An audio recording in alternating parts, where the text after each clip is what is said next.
bilang pagdiriwang at advance celebration ni Mr. Coco Martin para sa darating na kaarawan nito bukas November 1, ay sinuprise nga ito sa set ng kanilang mga staff habang sila ay abala sa kanilang pag-taping para sa Batang Quiapo. Sa ginawang pag-surprise kay Mr. Coco Martin ay makikita naman sa mukha nito ang lubos na kaligayahan at pagpapasalamat sa kanyang mga katrabaho.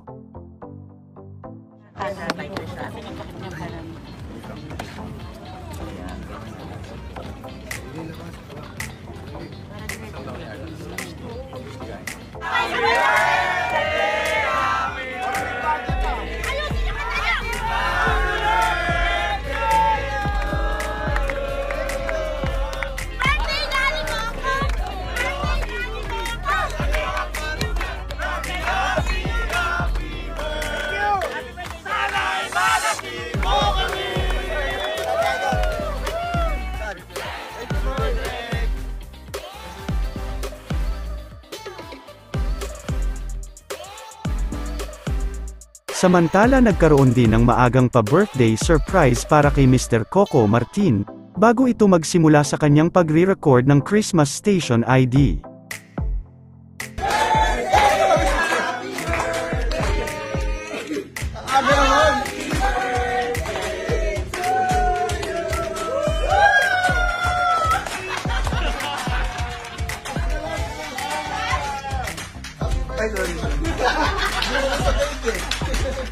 Thank you.